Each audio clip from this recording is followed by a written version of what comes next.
There are some who believe that life here is being monitored by life out there.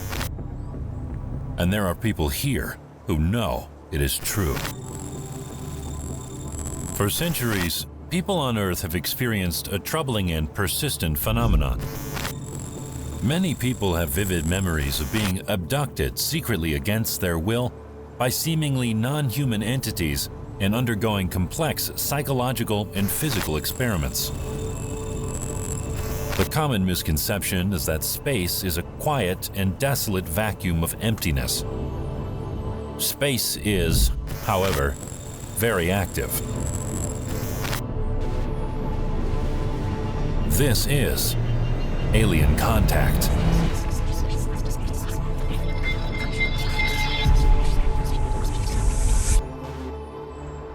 York, England.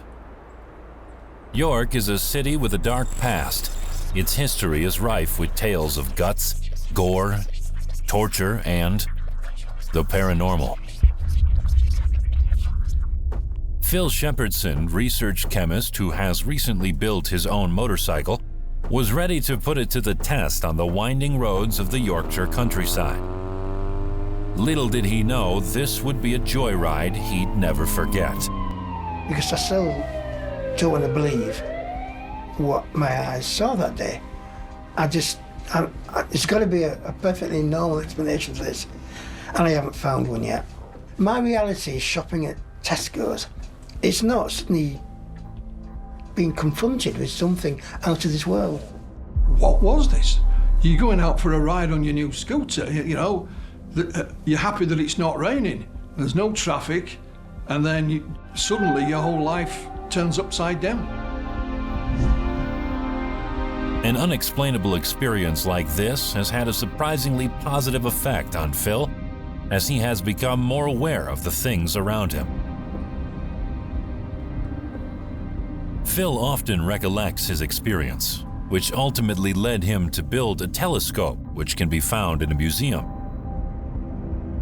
Journeying back to the location, Phil experienced the unexplained.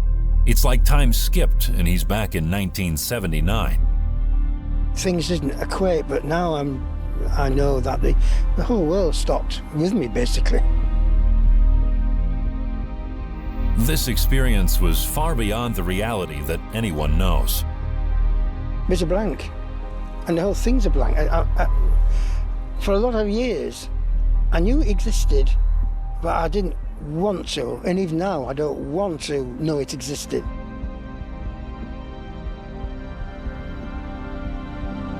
Rugby, England. Rugby is a market town of 78,000 people. The town is credited with being the birthplace of rugby, as well as the birthplace of the jet engine. Colin Saunders' previous employment was within the aircraft and oil industries, but his primary discipline was electrical design draftsman. In his youth, Colin journeyed to many locations for his different work in the aircraft industry. He traveled to Germany for his first contract on an Airbus. From there, he moved on to Aberdeen, where he worked with petroleum, which involved a few offshore trips and helicopter flights. So Colin has had a fair few experiences working on various aircraft. He also spent some time in Sweden, where he gained experience working within the cockpit of an aircraft and on the engine. It's like working in a toy shop for me, and I've always been to air shows and had a look at aircraft in the sky all the time that are flying around, especially since the event.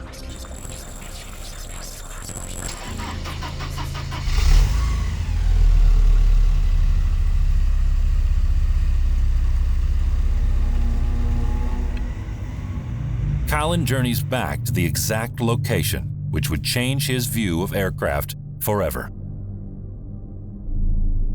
Back to where it all began on March 31st, 1999. The Saunders family had gathered for an innocent meal at the White Lion. On their way home through the country lanes, they came to the Fosse Way. We came round the bend and there were these lights hovering by the side of the road. They were red and a bit of white mingled in. Now, it's half a mile from where we turned the corner to where the lights were, because I've been back and measured the distance. And we drove towards the lights, talking excitedly about what they could be. Most sightings that come our way out of strange lights. They're usually aircraft, or now we have drones, or at certain times of the year, for example, it's the bright stars or planets. And they're miles away. You know, you'll see videos on YouTube or anywhere else, and, oh, I filmed this today, and it's just a little light. It could be anything. Glen Ceiriog, Wales. North Wales boasts some wonderfully beautiful locations, yet the Ceiriog Valley, with its relaxing river and gorgeous surroundings, makes for an ideal break. Well, as some may think. During a short trip away from the busy cities, Sacha Christie and Stephen Midgley traveled to Glen Ceiriog, North Wales, for some time in the countryside. Little did they know they'd come face to face with the unknown. On one clear night, the group enjoyed the sights of the stars that filled the sky above them until everything changed. A triangular craft was spotted across the valley in the sky. Fear began to creep in. As the craft slowly traveled over to them, things started going wrong. So, I was stood there, he stood here, and he tugged on me like this. And I looked down at him, and his eyes are like this, and his hair's shaking. And he said, "Mummy, Mummy, a hand's just come through the hedge and touched my foot." He said, "It wasn't my imagination, I saw it with my eyes." It was very strange, because I was the last one in, so they were all went in before me, so I just saw them all go exactly back to where they were, like, just so organically, like we'd all been out watching fireworks and they were over and they'd come back in because it was cold, you know, that kind of thing. Sometimes I think that maybe our behaviours were dampened. While they were mesmerized by this mysterious craft above them, suddenly, footsteps approached them at an unimaginable speed. It was the second that I heard the footsteps that everything in my body just was like, "You're in danger." I couldn't see anything at all, like everything, it was just black. There's a narrative that's become a standard that is not necessarily true. If you've seen a UFO, you are being abducted. I couldn't even say that we're being abducted. It was No. experience. What was it? The narrative that's handed to me is that it was aliens, we were abducted. You know, I don't remember anything like that happening. I'm not saying it didn't, but I'm not saying it did either. I just don't know the nature of it. Now, ridicule has been a very unfortunate factor in this thing. I know, but what it boils down to, that anybody who reports one now, they'll say, you're crazy, look what the Colin report said. Now, if we let the Colin report go unchallenged, we would be guilty of letting these people be victimized. And there are many people who have been badly hurt by official ridicule after sightings. The airline pilots today, most of them will not report a sighting publicly. And many pilots have told me that I wouldn't report one to the Air Force if the thing flew right in the cockpit. In popular culture, the term UFO, or unidentified flying object, refers to a suspected alien spacecraft, although its definition encompasses any unexplained aerial phenomena. UFO sightings have been reported throughout recorded history and in various parts of the world, raising questions about life on other planets and whether extraterrestrials have visited Earth. They became a significant subject of interest and the inspiration behind numerous films and books following the development of rocketry after World War II. The narrative that is handed to people is that what they've experienced is, in fact, alien contact. We're told these events are just in the movies, cartoons, and imagination. However, the difference between believing and knowing something exists is essential. A nightmare is a disturbing dream associated with negative feelings, such as anxiety or fear, that awakens you. When we sleep, we cycle through different stages. We start the night in non-rapid eye movement sleep, which gets progressively deeper. We then cycle back until we hit rapid eye movement sleep, REM. During REM sleep, we are most likely to have vivid dreams. At this stage, we are also paralyzed. perhaps as a safety mechanism to stop our bodies from acting out the images we are experiencing. But during sleep paralysis, features of REM sleep continue into waking life. Those who experience it will feel awake, yet might experience dreamlike hallucinations and struggle to move. Night terrors occur at particular stages of sleep. Those unlucky enough to experience them will have to endure paralysis, fear, and visions just as they fall asleep. Most causes of these terrors are caused by stressful experiences the sleeper has endured.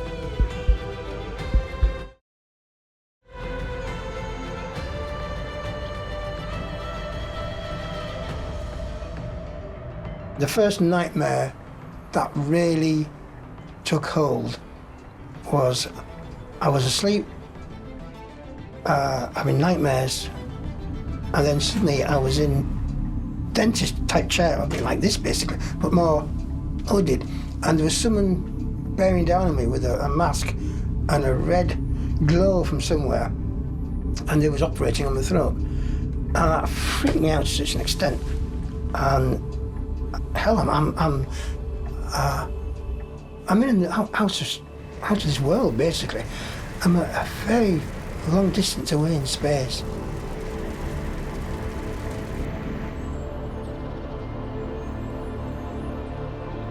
On Phil's joyride, he didn't like the busy roads or motorways. He wanted to cruise down the country lanes where he could enjoy the views around him as he rode by. As he approached an S-bend in the road, he felt an electric charge encompass his body, and suddenly, streets went quiet. As he turned around, he came face to face with an unusually small black object in the field next to him. I got fear. The world seemed to slow down and stop as I was looking across at this craft.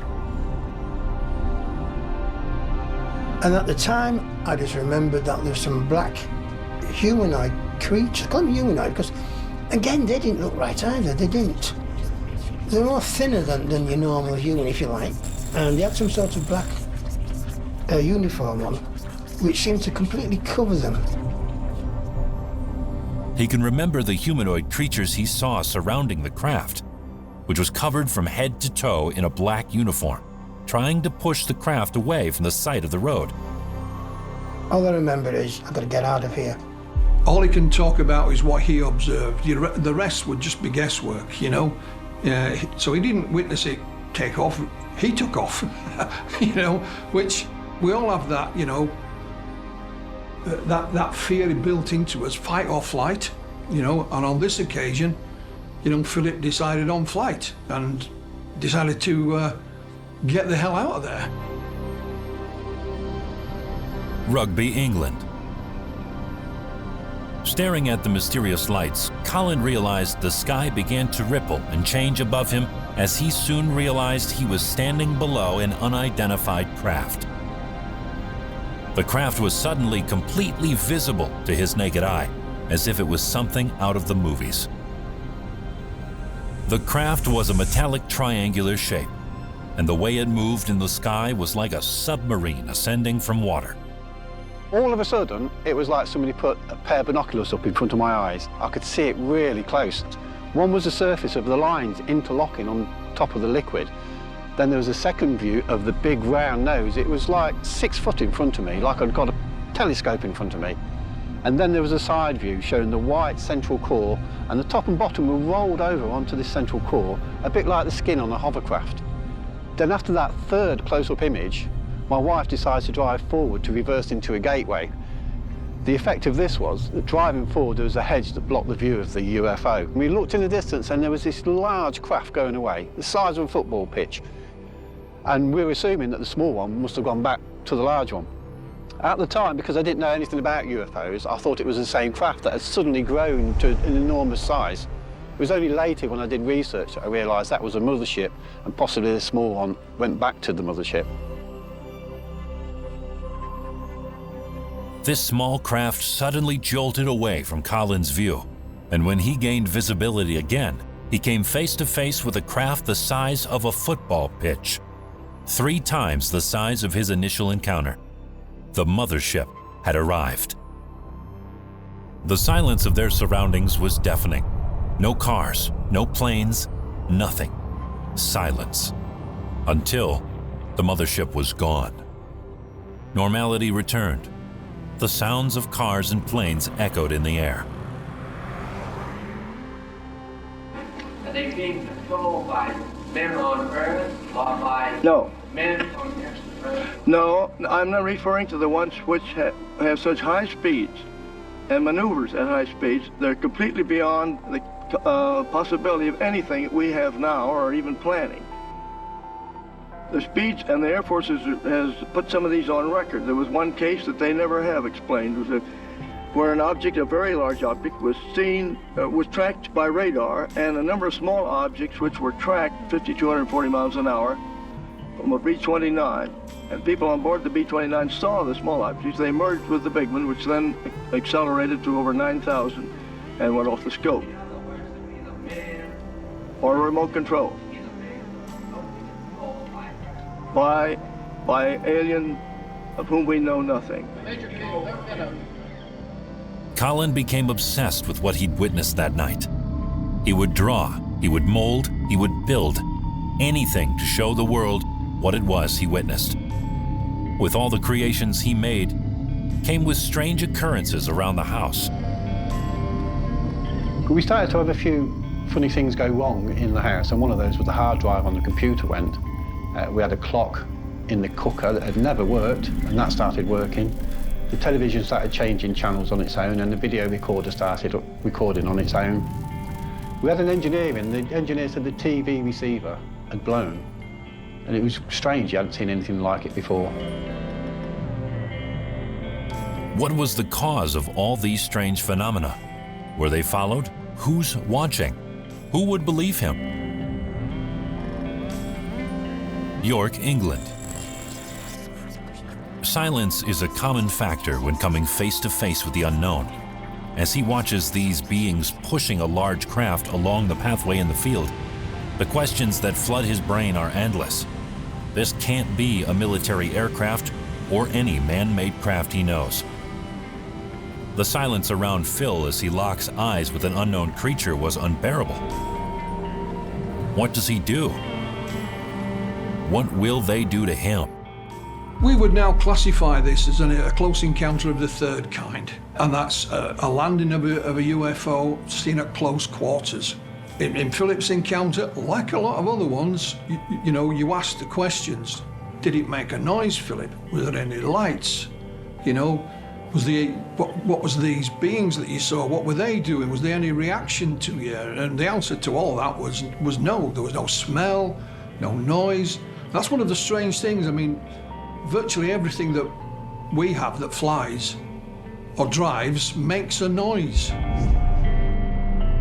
Even the most knowledgeable among us are surrounded by unknowns. A physicist is likely to believe that the Big Bang created the universe without fully knowing how and why. A theist may believe God answers prayers without knowing how and why. And for those without scientific or religious expertise, ignorance is even more abundant. How and why does the moon affect the tides? How and why do bad things happen to good people?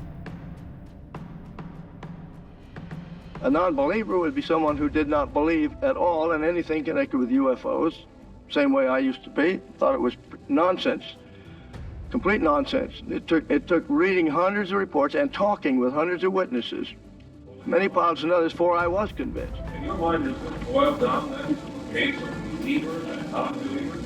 No, it doesn't. What it should boil down to is this: an open investigations, independent of any government agency. Maybe the government would have to provide some, but there should be some way of making it open so there would be no chance for charges of being biased, to find out what is back of this. Now, let's say that, all right, you don't have to prove the extraterrestrial answer, but here are reports that prove there have been devices under intelligent control, seen, tracked by radar, sometimes simultaneously tracked by 2 radar stations to get a fix on it. Now, one is often enough, but when you get 2 that confirm identically what is seen visually, that's a pretty tight case. We investigate the role of ignorance across science and religion, focusing on ignorance regarding the answers to questions about how or why something is the case. When is this kind of ignorance taken as a basis to question belief? For example, that the moon does cause the tides or that bad things do happen to good people. And when is it a call to action, evidence that inquiry is worth pursuing? When is such ignorance considered a threat? And when is it better accepted and even favored or revered? As our understanding of other planets, the solar system, and the universe grows, we collectively realize that intelligent life must exist outside Earth. But even though attitudes are changing, there's still a fair way to go until sincere, open discussion in the mainstream becomes the norm. Glencerrig, Wales. Like many before, Sasha and Stephen once spent a break in the forests in Glencerrig. And like not so many before, they were hesitant to discuss what happened there. In fear of ridicule and ignorance, they wanted to stay in the shadows until now. I don't like the way that when people come to ufology and they tell their story, that people run away with it, they do what they want with it, use it in their own books. I have got a bit of a reputation for being fierce, but it's not fierceness, I'm protecting myself. It's dangerous. So that's why I'm fierce. That's why I'm protective of what happened. I want to keep it exactly as I say. When it comes to the case of Sasha Christie, whenever you talk to Sasha about this encounter, you can see it's bothered her. Sasha's not a shrinking violet in any respect. I've been patient as well because I didn't want to expose Steve and Danya. It was Steve who came to me and said that he wanted to talk about it now. So, you know, we ended up coming forward together. There's so much hearsay nowadays, there's so much manipulation. You know, everybody would like to get a story, they want to be up there, they want to prove their point. I no longer need to prove my point. The only person I need to prove my point to is myself. I still don't know what really happened that particular night. Skeptics will talk. They will conjure up their own descriptions. They mix and match accounts of different individuals to create the best story. York, England. Is this real? Did Phil just come face to face with an extraterrestrial? The world stopped around him when he locked eyes with this unknown creature. Apprehension mixed with curiosity fills Phil's existence. The need to visit the location where this encounter unfolded continues to exist in his mind. Upon his return, he came face to face with nothing but not a disappointment, nothing but the kind of nothing that will fill any individual's mind with questions. There was a triangle shape of nothingness in the middle of the field where nothing had grown. It was utterly barren of any form of vegetation at all. Philip told us that, you know, certainly there was, where this object had been, you know, nothing would grow. And that's not, you know, unique. We've had such cases in different parts of the world where the soil and the growth was altered as a result. What that says about the subject and the phenomenon is a different argument, of course. It confirmed to Philip that this was something quite bizarre and nothing conventional. Glencerrig, Wales. It's not uncommon for people to want to experience the unknown once, let alone return to locations they've been to before. But of course, no place is the same twice.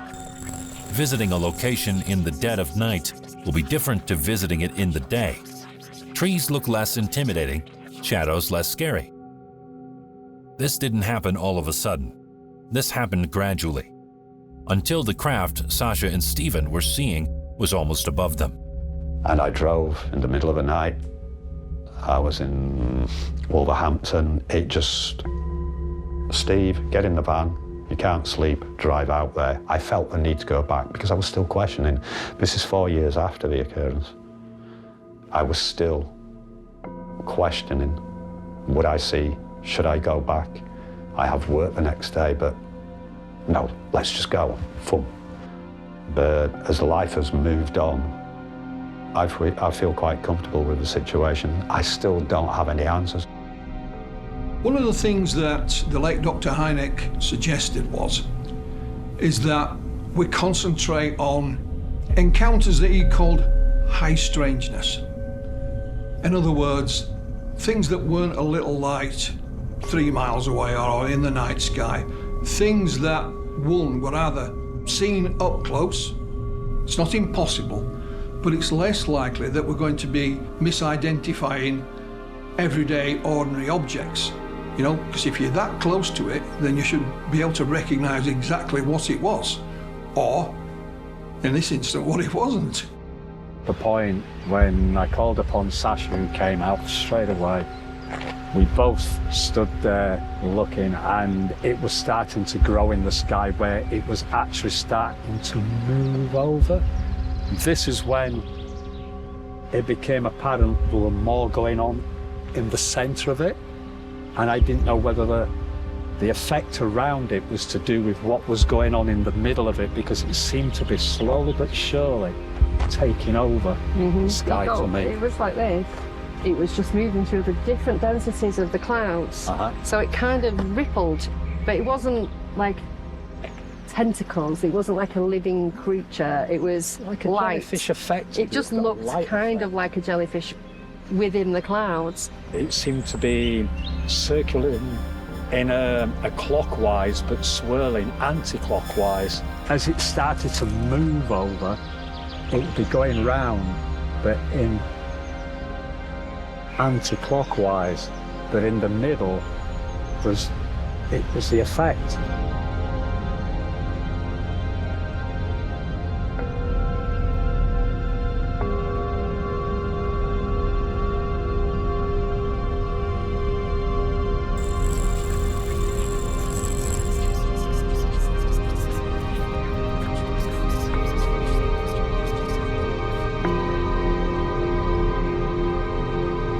Whatever was in there saw us, because it wasn't even coming in our direction.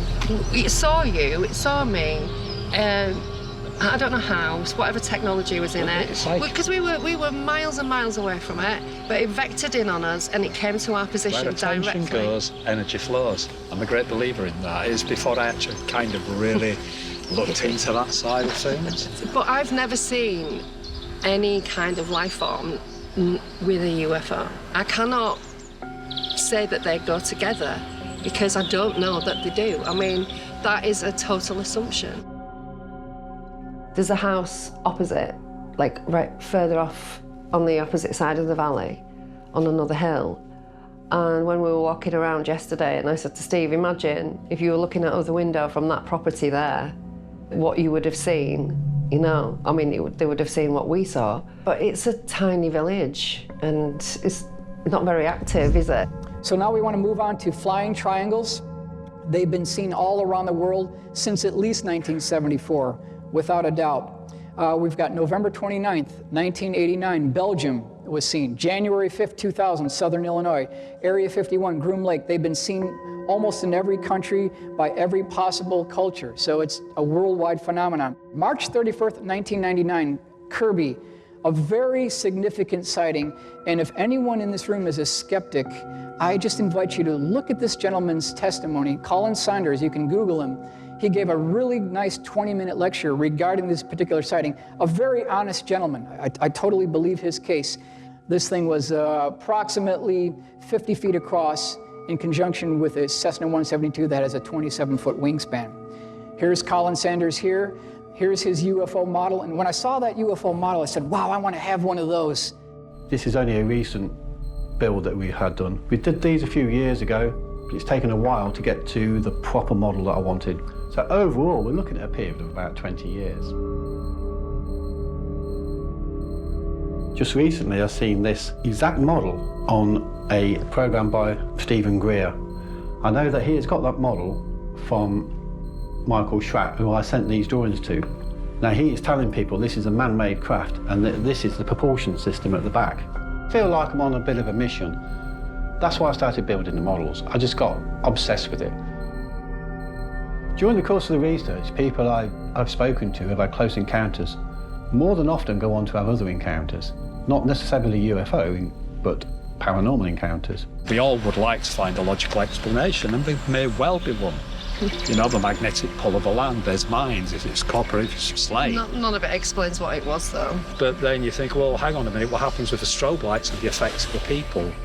Yeah. You know, hang on a minute, and it's only a flickering of a matter of seconds, but it's where did that come from?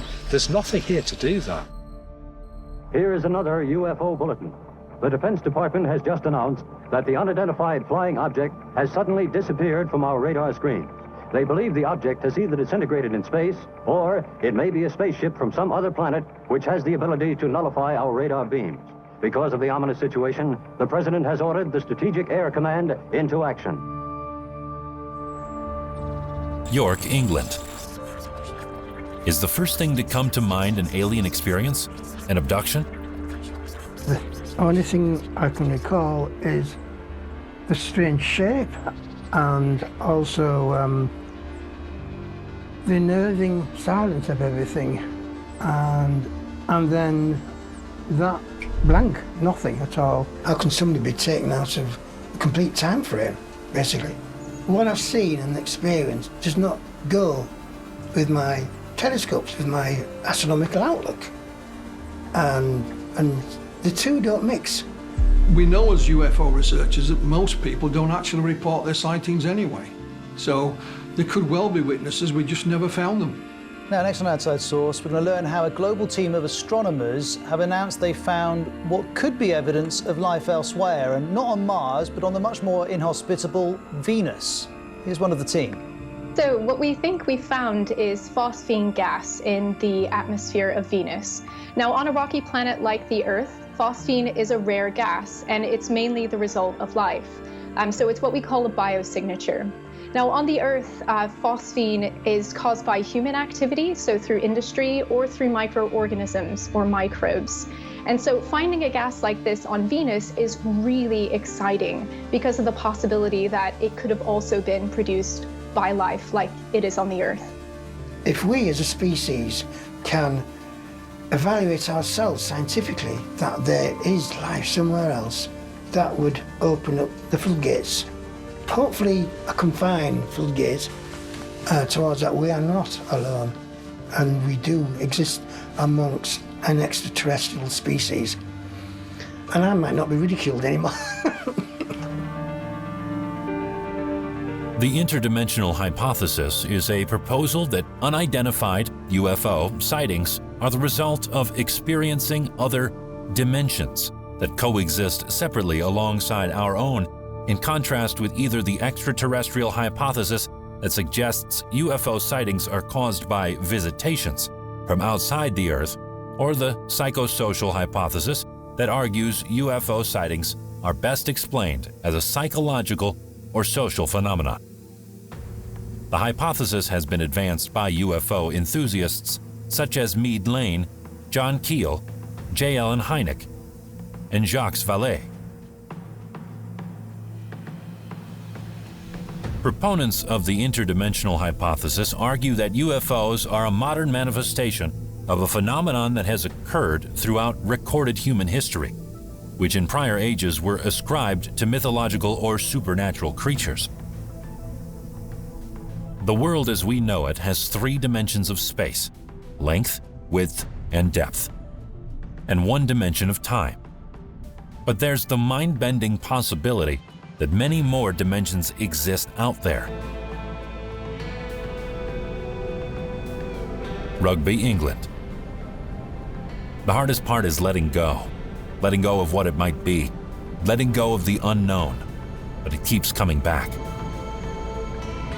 I just think it's such a fantastic experience that to let it go would be such a waste. It'd be such a disappointment to those who have made it happen to me.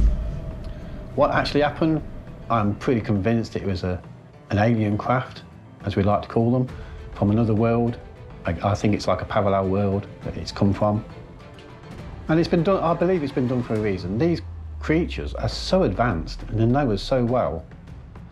And the fact that they hide themselves, but this particular night, it wasn't hiding. It was totally different. It was like a Christmas tree at the side of the road waiting for us. So why did they do that? That is just not normal for a UFO to be doing that sort of thing. It's been done for a reason. I hope one day I realise what the reason is, unless this is the reason now that I'm helping, such subtle disclosure of the alien agenda.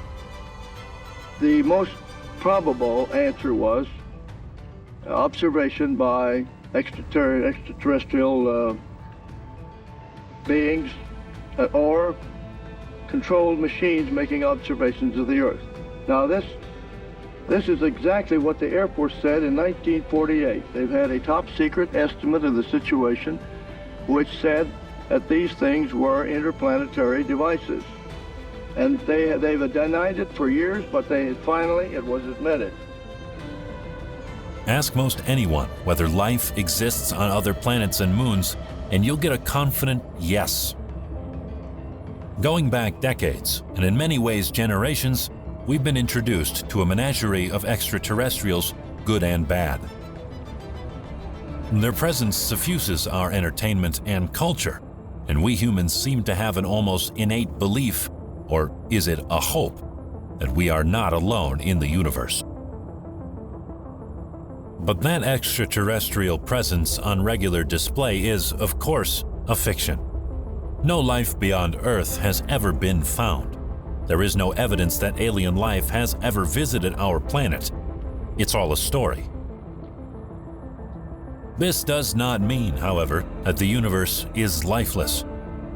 While no clear signs of life have ever been detected, the possibility of extraterrestrial biology, the scientific logic that supports it, has grown increasingly plausible.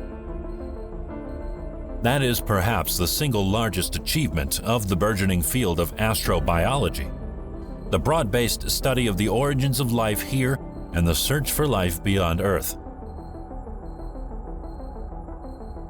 By exploring and illuminating the world of extreme life on Earth, by experimenting with how life here began, by understanding more about the chemical makeup of the cosmos, by testing for habitability on missions to Mars, Jupiter's moon Europa, Saturn's moon Titan, and beyond, an enormous body of science is being assembled to analyze and explain the origins, characteristics, and possible extraterrestrial dimensions of life.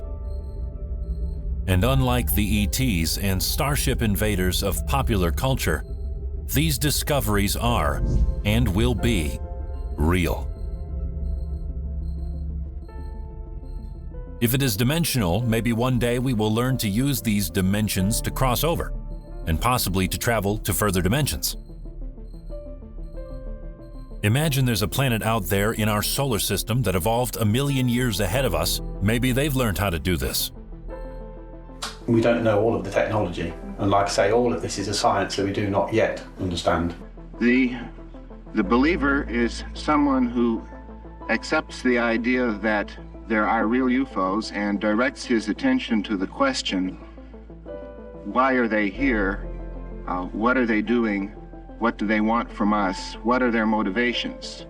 There is the assumption of intelligence or intelligent control, but not necessarily the assumption of direct communication between these intelligences and our own intelligence. The more we learn about the cosmos, the more it seems possible that we are not alone. The entire galaxy is teeming with worlds, and we're getting better at listening. So the question, is there anybody out there, is one we may be able to answer soon. But do we really want to know? If aliens are indeed out there, would they be friendly explorers or destroyers of worlds? This is a serious question no longer confined to science fiction, because a growing group of astronomers have taken it upon themselves to do more than listen. Some are advocating for a beacon swept across the galaxy, letting ET know we're home to see if anyone comes calling. Others argue that we would be wise to keep Earth to ourselves. I feel that over a period of time, a couple of years now, that I have been in a position to look at some of the evidence, and certainly I have not seen all of the evidence that might be pertinent. I too have been driven in the direction of recognizing that there are cases that are not explainable in conventional terms. This at least leaves us with the existence of a real UFO. Beyond that, there is the question of whether some of these real UFOs may be under intelligent control. Again, at the present time, I would say that I have seen evidence that is readily interpretable in such terms, but which may also be susceptible of other interpretation. Well, for a while, I actually did think it was aliens and that they were benevolent, but I was trying to find some comfort. I was trying to find a comfortable place to be with it. I don't know if it was aliens. I don't know if aliens exist as in like space traveling or interdimensional. I wouldn't even know how interdimensional anything would work. But I've had physical encounters with something, and so have my family. So based on this, it has to be real. Are UFOs real evidence that aliens have come to Earth to visit, to examine, to colonize? The answer lies in exploring the skies and looking for more evidence of the strange, the mysterious, and the unexplained. We may never know the full agenda of the beings responsible for alien encounters. Further research is needed.